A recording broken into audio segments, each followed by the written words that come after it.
बहुत सारी चीज़ें हमने सीख ली, समझ ली, बातें हमने बहुत सारी कर ली। अब मदद करने के लिए हम कहाँ से स्टार्ट करें, कैसे स्टार्ट करें, सब कुछ समझ लिया। तो अब हम अगर अच्छी नीयत करते हैं सबके लिए हेल्प करने के लिए तो हम कर पाएंगे। मदद क्या है हमने ये समझा, क्यों करनी है, कैसे करनी है मदद, और किन किन लोगों को हम मदद कर सकते हैं आसानी से, या जैसे जैसे हम अपने मदद के वसाइल और चीज़ों को देखते रहेंगे तो हम अपने इर्द गिर्द माशरे में मदद करने के लिए आगे बढ़ते रहेंगे और लोगों से जुड़ते रहेंगे फेसबुक के थ्रू, इंटरनेट के थ्रू, या फिज़िकली हम अपने माशरे में जा के जहाँ जहाँ लोगों तक मदद प्रोवाइड कर सकते हैं।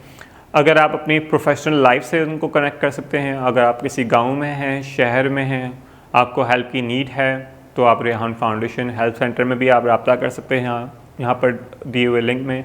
और प्लस मुझसे मज़ीद डिस्कशन करना चाहते हैं तो मेरा जो है फेसबुक प्रोफाइल लिंक यहाँ पर है, आप मुझसे भी डिस्कस कर सकते हैं। मैं आपको और एडवाइस कर सकता हूँ क्योंकि मेरा ये फ़र्ज़ है कि मैं आपको और हेल्प करूँ, मदद करूँ अपने चीज़ों के लिहाज से। तो ये सारी चीज़ें आप खुद भी देखें कहीं ना कहीं, और सब्र, शुक्र और मदद करना की आदत को भी ऐड करें लाइफ में।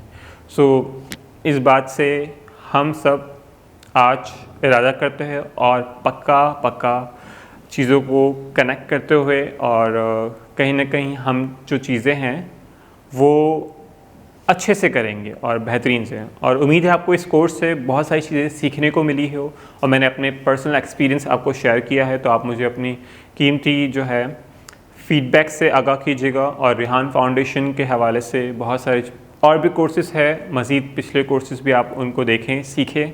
और मुझे दीजिएगा इजाज़त और मिलते हैं फिर अगले कोर्स में। अल्लाह हाफ़िज़।